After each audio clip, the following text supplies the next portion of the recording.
Informative, educational, objective,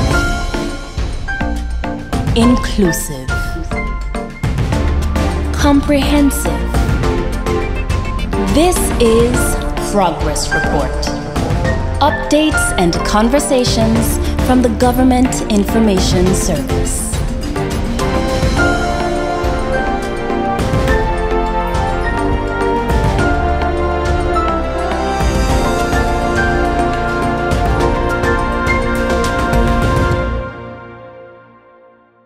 Good day and welcome to another episode of Progress Report.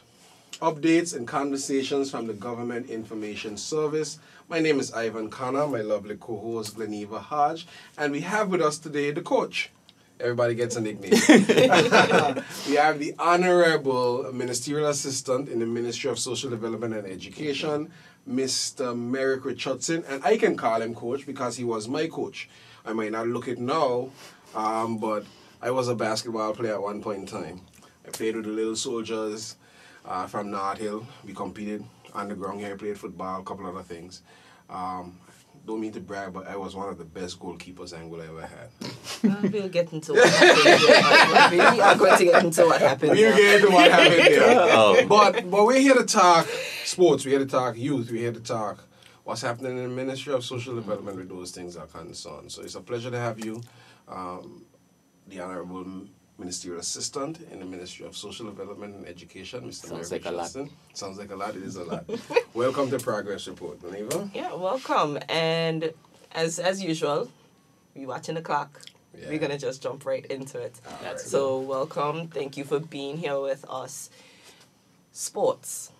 Right now, we are in the middle of the Premier League. That's right. Yeah. And that's cricket. T20, is it? T20 cricket. Right. Tell us a little bit about that. Tell us how that is going. What's the outlook as we move forward with that? Yeah, it is an exciting time for cricket. Those of us who witnessed the tournament last year knew about the crowds that came out. I mean, we were in the middle of a lockdown at that time, and persons not having a lot of things to do at that time.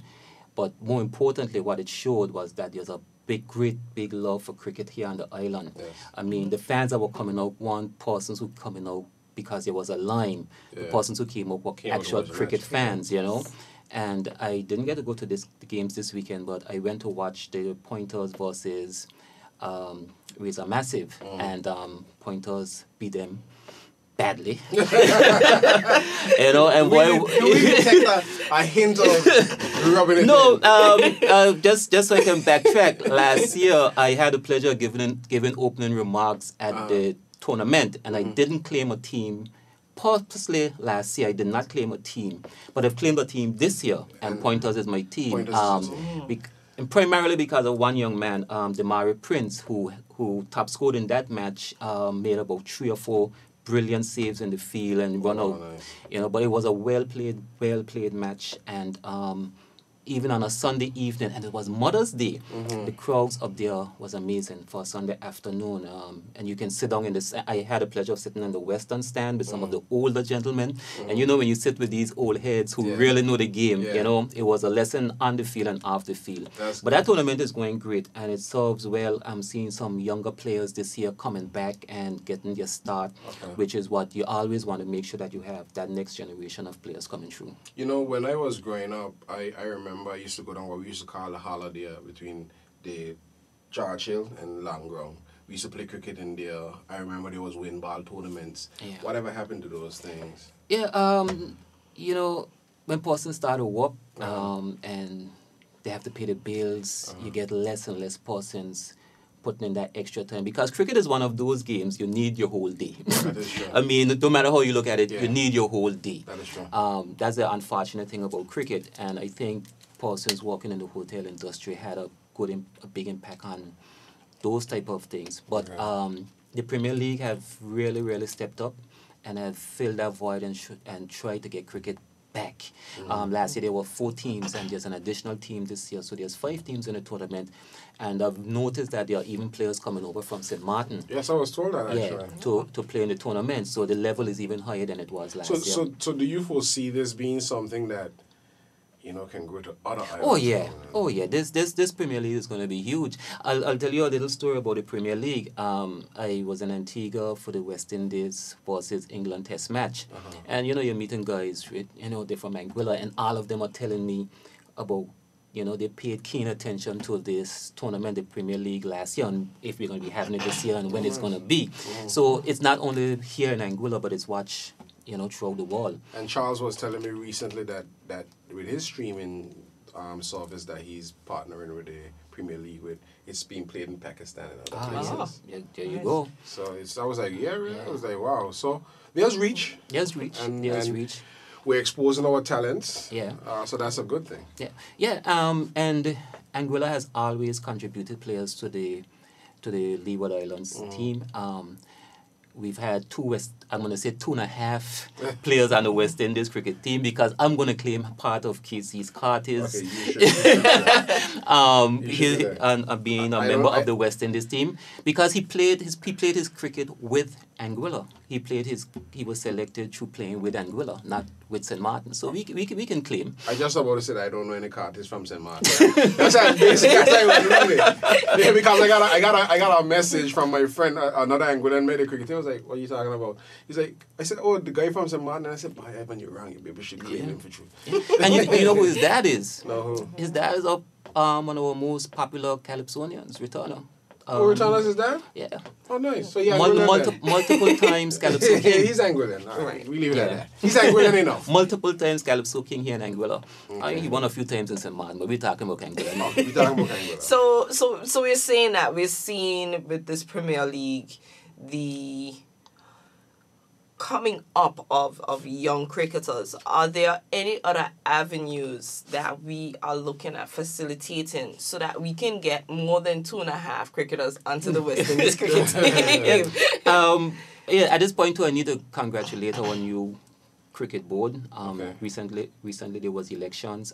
We have a new cricket board in place. I've spoken to a few of the members. They're energized. They're ready to go, because the pandemic has affected sports probably more than anything else, because just about every sport there's contact. We know there was a big issue. We didn't have primary school sports day. Just about all sporting activities were cancelled. So sports were on the decline for a bit. I was speaking to one of the athletes who's going to the Commonwealth Games, and he was even saying how his training was affected because he was actually overseas. With the lockdowns, he couldn't go out enough times per day to get in his training. So it has affected sports overall. But we're looking for a comeback. Rudy Webster is now about to start a 3-on-3 basketball tournament for the primary schools. We're in the process of working on a tournament. The details will be coming out soon for seniors and for juniors in basketball. Football, they just concluded their under 17 league, which was great. I had a pleasure of watching a few of those games, and I can safely say our football future is in very, very good hands. I was speaking to a member of the cricket board, and they want to make up another big hard push on getting back cricket in our schools. I remember the kiddie cricket stuff. Right, exactly, Yeah, exactly. So there's some communication back and forth how we're going to work that, whether it's going to be an after-school program, whether it's going to be during PE time. But we are working out the details because you always need that next cohort of players. You always need the next sets coming through the chute, you know. But if we're being honest, and permit me if I may, I remember when I played primary school cricket, Shaka Hodge was on my team. I went to Valley School. I remember hearing about Omari Banks. A lot of people don't know Omari Banks was a pace bowler, you know, and he was fast enough. Like when you in the crease and Omari, them long legs coming down, your heart gonna do up, and then you're gonna prepare to be a man because he's coming fast. But then, like for me, when I heard that he was spin bowler for the West Indies team, I was like, but what happened to his pace because he was so fast? He was the Cutler Ambrose of my time, you know. But there's potential. Saying all that to say there's potential that's probably untapped when you're not having these tournaments and stuff for the children, or at least having them continue. Yeah. So that's good to hear that those things are coming back. Yeah, yeah, and it must. Because if you're not focusing on the youth, and sports is always a good avenue for a lot of issues that is plaguing us right now. That is true. Sports is always a good avenue, and I think us not being able to have our regular tournaments or our regular training that we used to have, it created a void. It definitely did. So you probably segue into something that I know Gleneva has a passion about, like, as well. Like, what's happening now? And you can pull me up here, but what's happening now to make sure that the vehicle of sports is transporting the children to the future that they should have, if I can ask it that way? Yeah. I don't know if you want to phrase it a different way. No, I think you said it correctly. How are we ensuring that our children are utilizing the avenues that sports present, so as to be somewhat of a deterrent for some of the ills that we are seeing that are plaguing? Is there a correlation? Can we utilize sports a little bit more to detract from some of that behavior? Yeah.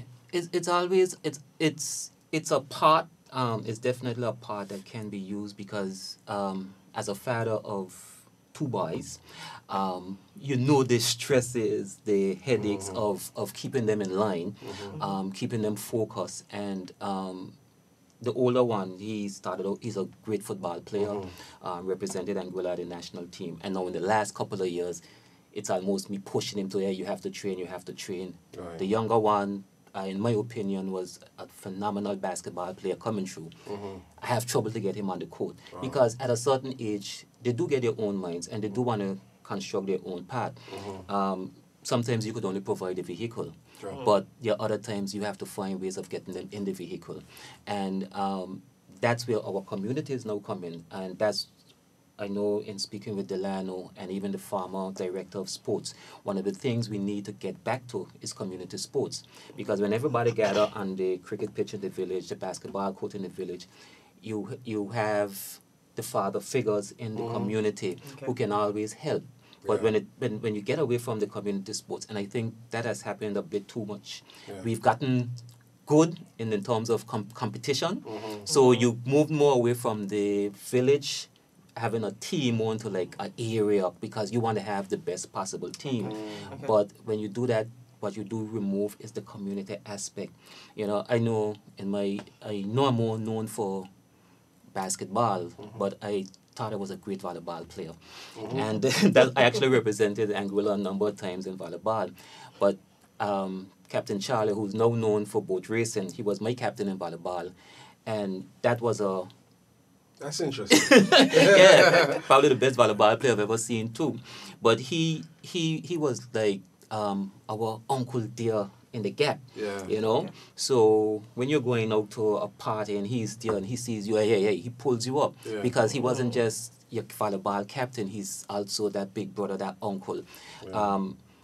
We've stepped away a little bit away from those things, but I think community sports is what's going to get us back. And like I said, it's only part. It's not the solution. Don't get me wrong. It's not the solution, but it's a definite part that we need to get in there. I think, earlier, and it kind of ties in and it leads to the question I have.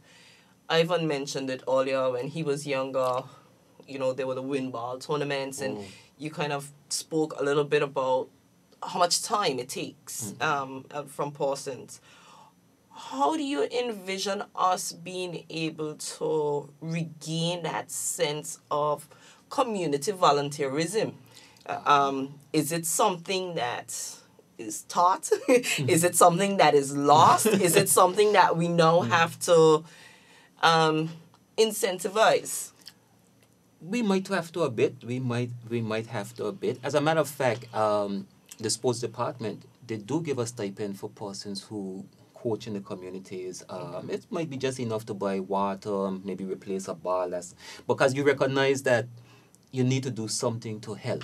As the government, and government definitely needs the community contribution to this to work. And you can't just say, I'm going to send a bunch of guys on the field by themselves. Because you can build all the best facilities, but if you don't have coaches, you don't have persons in the community to run these things, and even taking care of the facilities. It's important that communities contribute their part to that also. You're leading. You're a leader. You know, so government is there to provide, but I've always said if the communities are not doing their part, because I can give you a car, but if you don't ever get into it and start a drive, it's going to stay there and rust, you know.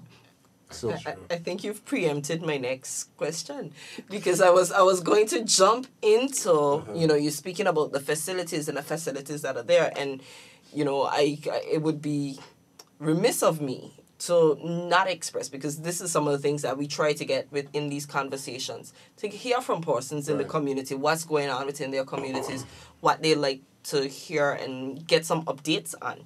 And I know I've been seeing for quite some time persons lamenting that the lights at the basketball courts in Island Harbour in particular have not been operational. And so you sort of went there a little bit, but if we can get there fully. That is an issue. It was raised just recently. I spoke with the director of we got some lights. We do have the lights. The lights are on the ground. The poles are up. One of the lights went up, and in the process of trying to erect the other lights, they found out there's a problem with one of the lights. Unfortunately, here in Anguilla, you have to order everything. We don't make anything. I know the director told me, because we have some lights for another court, they're going to take the part, put it in, and hopefully get them up very soon. Because as an avid basketball player, I mean, I drive to West End once a week to play.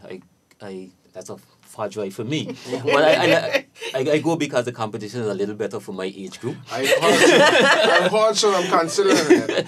You know, but drive isn't so far for me, but I may have to take a pass to see. You know, but it's an issue because, and especially for somebody who have great love for the sport, you don't want to ever hear that you're not given the proper facilities. Right. So when the guys do say, hey, we don't have these lights, it hurt me. And you try to get it going as quickly as you can. You know, so I am hoping, and this is going public, that in a week or two we should have that situation at Island Harbour sorted out. Well, I'm on the record. All right, so guys in Island Harbour, I saw your post, I heard your cries. Oh, they're on social. It's there, and as young persons, we utilize the mediums that are available to us to air our grievances, and so. No, I could understand the frustration. I do understand the frustration, because you come the only time if you're a busy working man, you play in the evenings. Sunset 5-6 o'clock. Minister, ain't about being busy and working. We used to play in the sun. It's not the same sun out there. Let's be real. It's not the same sun out there. He brought his father with him now? Why he brought his father and his nephew that Sunday ain't come out to play, because that's one of the things. I ain't going. I played that afternoon at East End. That was during the pandemic. I ain't went back since. I'm not even joking. No, but it is serious, and we do take their concerns seriously, and we are working to rectify that situation. It was unfortunate that it took this long, but we're gonna get that rectified. Let me ask you a question, because I know my cousin, the great Flash, Claret Connor. I don't know how fast he is now to be calling himself Flash. But he played basketball, and they have like a senior league in St. Martin. You know, the older folks like ourselves, you know, anybody with a little bit of grade, I can't run up and down. We're not going to play a half-court tournament, but at a competition level where we can still do some stuff. Is there any plans to, I know you mentioned like a primary school, like a junior league, like a senior league, but what about a senior league? Oh, the seniors. Yeah. I haven't given it thought. Our insurance don't cover that. So I have never given that much thought. but it is something that possibly you should think about, because one of the things, you know, we tie everything in together, and you're looking at the health of a nation. And if we're looking at avenues to ensure that people remain healthy and active and and finding those avenues that they can express that. But yeah, because we a few years ago, Department of Sports partnered with the Ministry of Health to start the Move Your Body program. I mean, again, through the pandemic, we've scaled back on that. But that's a program that I've discussed it again with the Director of Sports that we are very, very interested in, because your health is very important. It's not just about competitive sports. Yeah. I mean, because you reach an age when you realize it's not about competition anymore. Like I will tell the guys, if I come on the basketball court, don't look for me to make noise about a foul. I just want to know you can run up, run down, get my sweat, so to speak.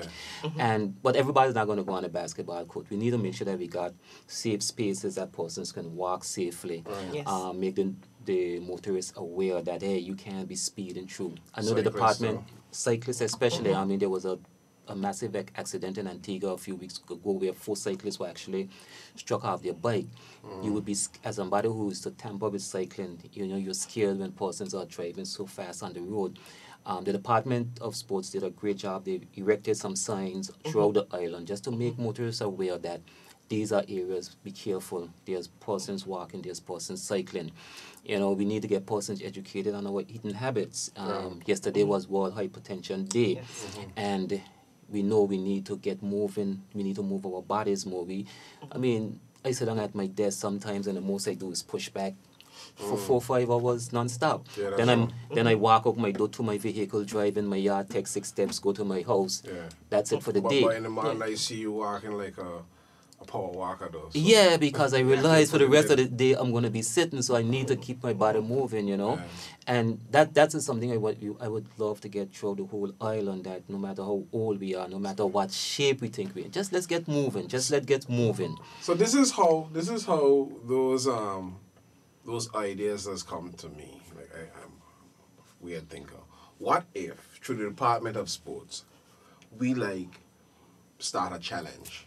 The 10 million steps for Anguilla. Like everybody in Anguilla, get on this. You just record your step. Everybody got their phone with Samsung Health, or they got their iWatch or something.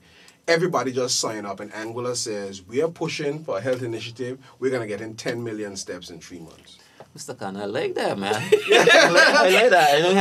I'm going to everybody contribute with them. And progress report for your ideas about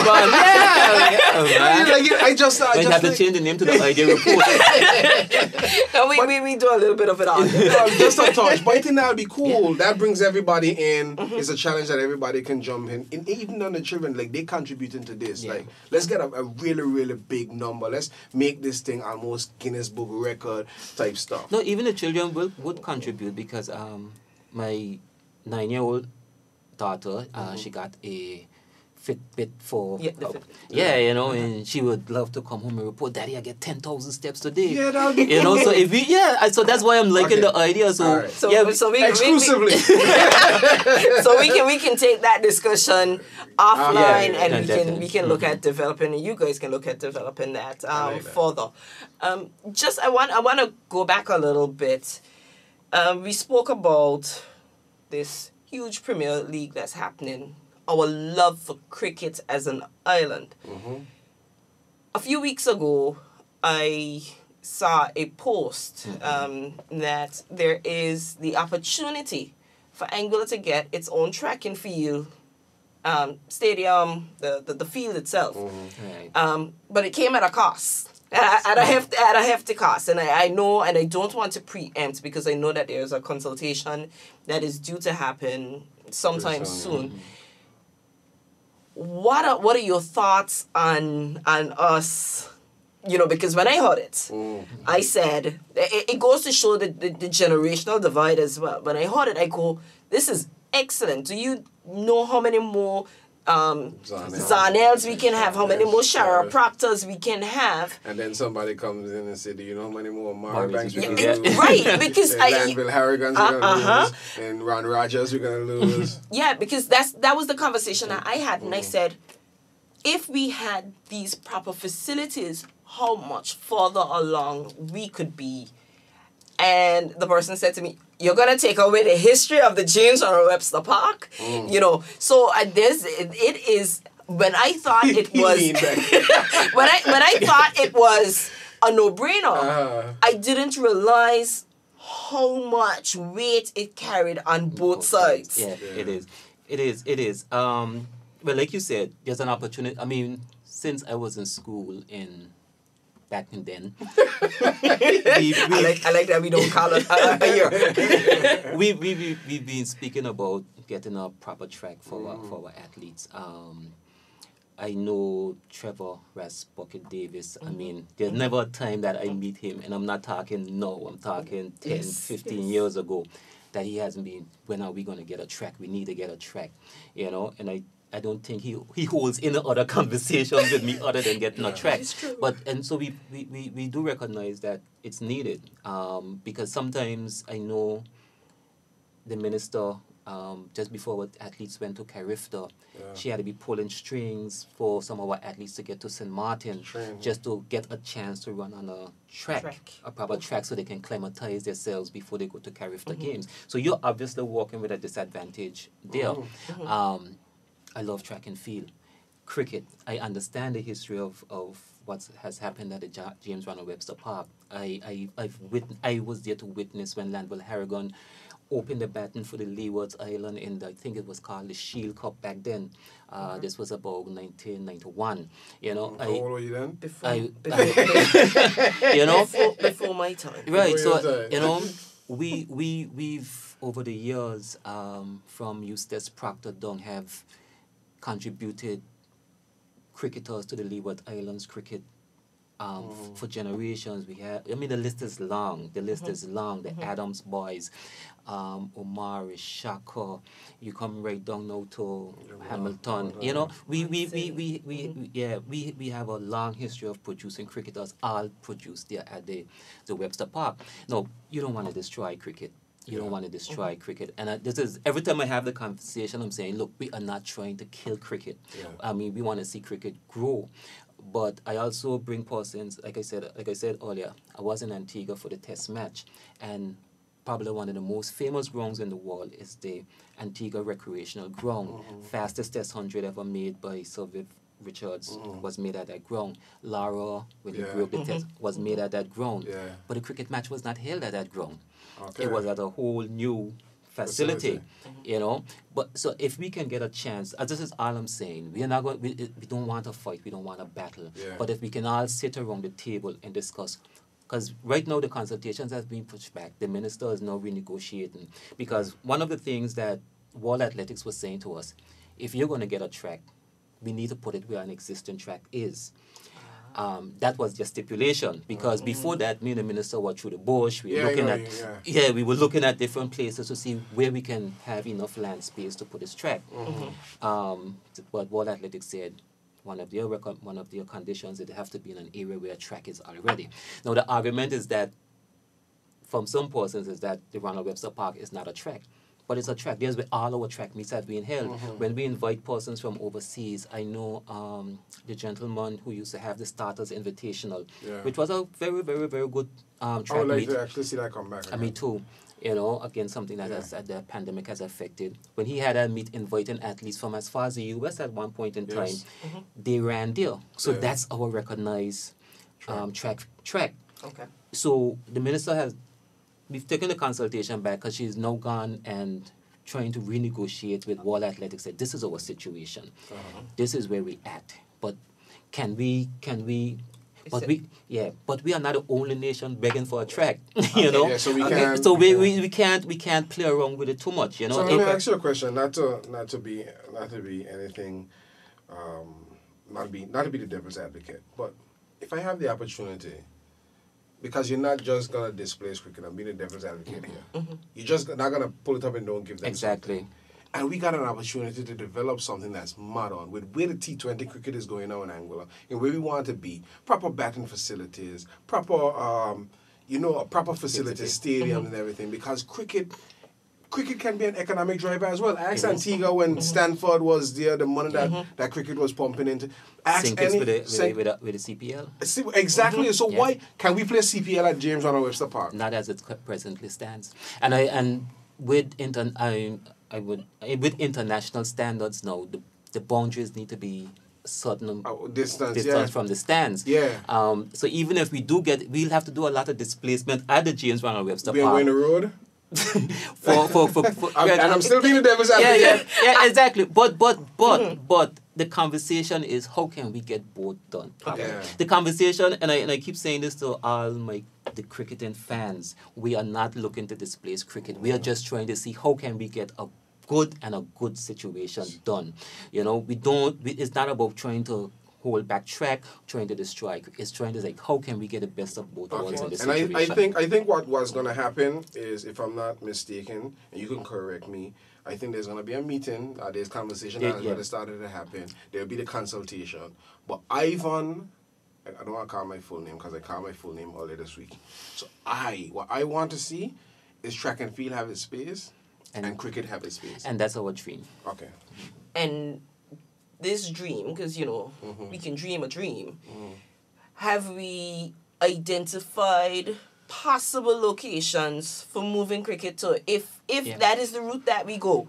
If that is, it is an if, Yeah. Because I do appreciate that you said that we are now looking to renegotiate, but if they come back and they say, listen, this is it, the stipulation is not changing, are there, and I'm looking for some exclusive insights here. Are there some potential sites that have been considered? Yeah, there are potential sites that we have considered.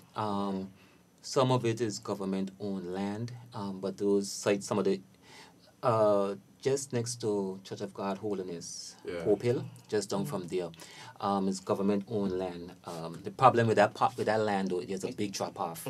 So what we'll need in terms of building it up, in terms of it might be very costly. Okay. I have a gentleman who wants the news got out, which is a good thing, or sometimes putting things out there into the public. Right. I don't know if he just drives around or if he gets in areas, but he will call me, look, I see a big flat area in this area. Why don't you guys look at purchasing? But I mean, the thing about purchasing is, I mean, I know you had a Premier and other persons on before. We know we're operating in a dead economy, a broke economy right now. We're trying to find our way forward. So they say stiff jacket mode. You say that. So we're trying to find our way right now. So those little extra monies we would normally might have to purchase land, and it's not right now. It's not in our budget right now. Swap? Again, government land is limited. But we have options on the table. Some of them I won't go and give you the exclusive. Man, nobody wants to give us nothing. But we are negotiating and we are working it out. Because if World Athletics do say to us, okay, you can move to another area, we need to have that land space, because we're going to need 6 to 7 acres for the track in any case.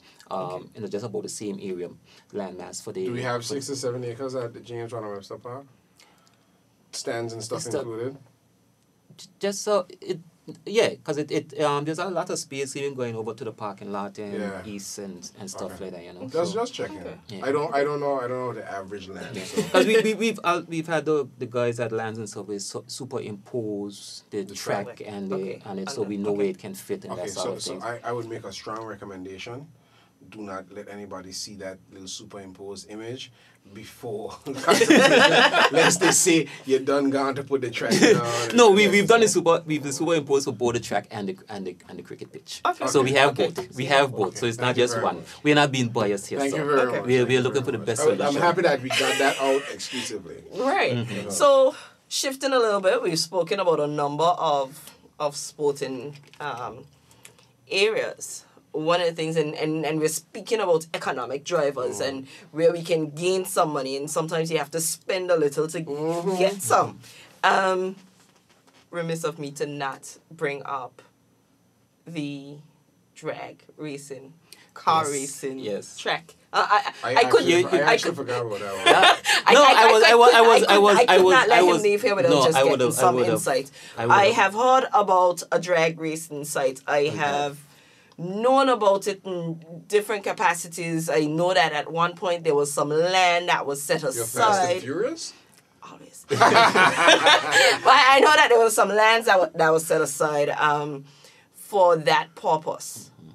Yeah. Where are we? We are. I've had the pleasure of sitting down in a few meetings with the guys from drag racing. And this has been a matter that has been kicking around for quite a number of years, quite a lot of years. First, let me just say this while I'm at this forum. Before meeting with these guys, I'm not a big fan of drag racing. So I know there are guys who I thought these guys would get a car, just tinker with it, one or two things, and soup this car up. No. I've learned that all these guys do is get a shell and build these cars From ground. scratch. Yeah. From scratch. These guys and I'm looking at these guys. I have such a new respect for these guys. I mean, I could change a tire. That's about it. You know, and I'm looking at guys who are building vehicles from scratch. Had the pleasure of meet the little segue of having a conversation with Rob just last week, also in the amazing work that he has done from scratch. You know, it speaks to the talent we have here. But with the drag racing, there has been some land that was identified. They did start a lease. We are renegotiating the lease and the terms of the lease and how it's going to set up. Because how the lease was done is going to be difficult for the guys to get a start with how the lease was previously done. So what we're doing, we're looking at how we can renegotiate this. And hopefully within a month or two, these guys can start the work. Or these guys are ready to work on the track. I'm gonna ask for an exclusive. So when we say in a track, we just don't mean a piece of asphalt. No, we mean no. Track with lights. We mean concession stand. We mean stands. We as the government, all the guys want from us is to have the land in their name. Nice. Okay. That's all they want from us. Okay. They just want to get the land properly in their name. Okay. Of course, something like a track that's guys is going to be going 100 miles per hour. We as a government have to make sure that we have certain insurances, make sure that they have contracts with fire, EMTs, those sort of things have to be in place from our end, you know. But that's all they want from us, to make sure, and then they will do the work. They will do the work themselves, build the track, and get it up to a point where... As weird as this may sound, this stuff is diversification of your... Of course, because I know persons from here who have left here, go to Nevis, they've gone as far as Grenada. And those places, they see some sort of, well, it may not be a lot. Every little bit counts when you start to talk about sports tourism and getting persons coming in here for different areas. Those guys they spend about $30,000 to $40,000 shipping their vehicles. Like I think when they used to go Nevis on a regular basis, that's just in the shipping. They're traveling with an entourage of 80, 90, 100 persons who are going to be there for that weekend. I know someone who literally, because of the cost of shipping their vehicle back and forth from here to Nevis, they left it. They left their vehicle in Nevis. Oh wow! Because you know you're bringing it back here to do what? Started up in vroom vroom. Right. It is a potential economic driver, because the guys also mentioned to me, if we were to ever get a track in place, St. Martin next door, we wouldn't be able to keep them out. Let's get it done, man. It's another thing that we working on. Let's get it done. So I'm gonna pull. Use cello plug here. I'm gonna read in between the lines, and you said in a month or two. Yeah. In a month or two. In a month or two, we're gonna have this track. Or in a month or two, the guys are gonna have the lease in their name. Awesome. And those guys are ready to work. So they've taken me, Minister Kyle Hodge, Minister Hughes, through the bush. I mean, I've done more through the bush in this job than I've ever done in my life. You know, we were going, seeing where the land is, how it slopes and everything. So we did have an on-site visit. And these guys are excited and ready to go. That's excellent, man. That's excellent. Do they have an association, an official association? Yeah, they do have an association. Obviously, you're part of the association. No, like I said, I wear many hats. You know, Preston Brooks is the president of the association. You know. Okay. I've been having meetings with these guys. I've seen the plans they have for the track and everything. They are ready to go. And once we can get, when we do get our end ironed out and they can get the lease in their name, we will see that. Which is very soon. Very, very soon. But what I like about this, though, is the collaboration between a sporting association and government. And that you're not looking just for government to provide all of it. You know, it's always good when government can provide additional support and additional assistance. But I like to see when associations can work in tandem with government and be able to push their sport forward. No, even though this administration have increased the sporting budget for the first time and forever, the budget for sports has been increased. Time out. What do you mean the budget for sports has increased? When we did our budget at the last budget report, and I know the subject of the budget comes up in I've seen the WhatsApp going around. You can verify that we have increased the budget for sports. So the allocation that's going to the Department of Sports have been increased. We have increased it. So I'm not being political. I'm just pulling out a fact here because I'm hearing that the budget for sports was reduced. No, it has been increased, and it's there in the budget. And the same, anybody can go and check. It's not something we are just making up. It has been increased. Okay. It has been increased. But what I'm about to say, so even though it has been increased, it's still minute because the budget for sports is not only for basketball, track, it's for the entire, including facilities, staff, and everything else that comes in between. So as a government, we are not going to be able to do everything for sport. And that is why we need our community partners. That is why we need strong associations, because we also need them to pull their weight. And they're the ones that can apply for grants and other things, and fellowships and programs. Yes, and exactly. And even in some cases, like in cricket, because we had a situation with cricket recently, and the president of the Leeward Island Cricket Board was telling me, you guys as government could do what you want, but we only recognize the association that has been duly elected.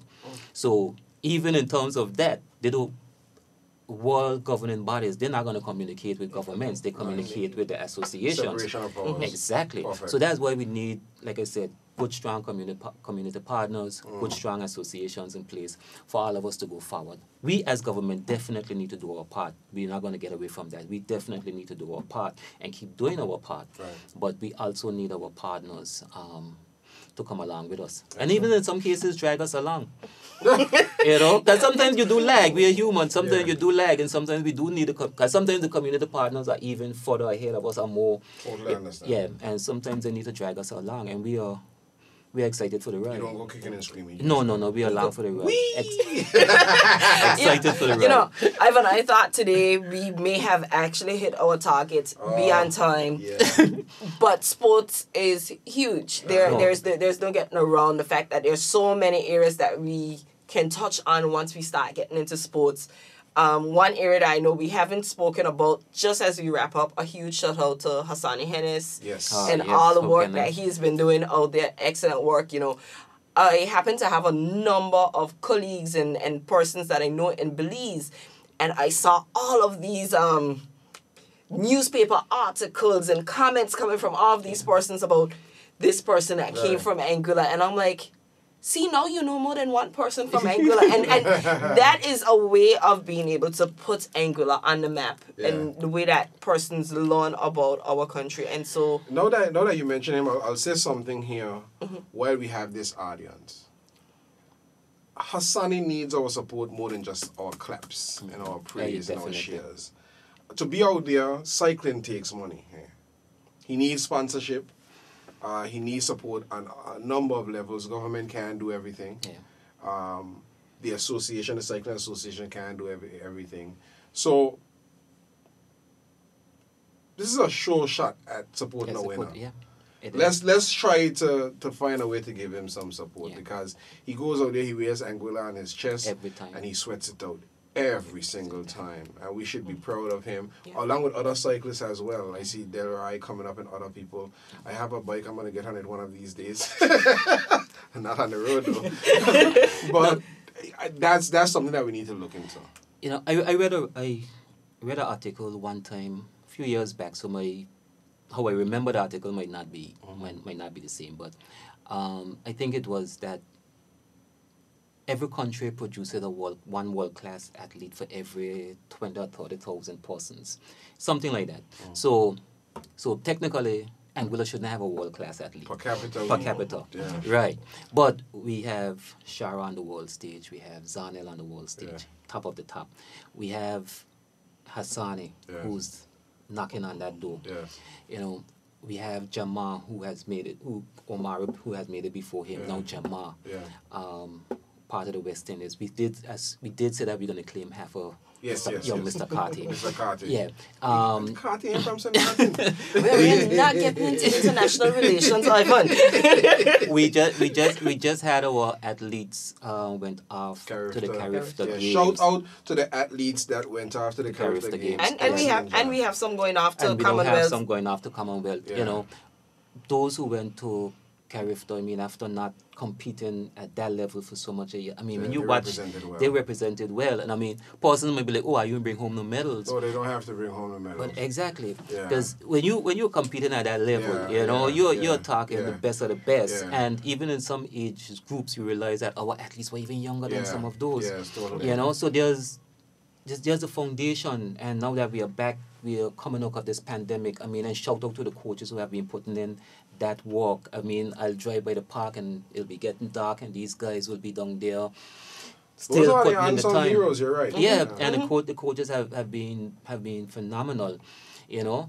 So then we move over to football. We saw where our young ladies represented us well in the last tournament. I mean, even the under-17, the under-19, even our senior national team. I mean, persons might look at the final scoreline, but if you play Mexico and you come up with that, it's almost a win for you. But look at the effort they've put in. Look at how they're progressing from how they were 5-10 years ago. Ultimately, there's only up from here. It's only up from here, because let me tell you something about football. I know we're out of time, right? Long time, Ivan, long time. But I remember getting 16-0 in Antigua, you know. There you go. So we come a long way if we come to 7-1 or 7. And even our senior men's national team have been competing. We've drawn games. We've come this close. You know. So we are progressing. We have a wonderful foundation when it comes to sports. Yes. Again, all I'm going to say, government, we will continue to do our part. We just asking for our community partners to continue to do their part. Associations continue to do our part, and we will continue to progress. Awesome.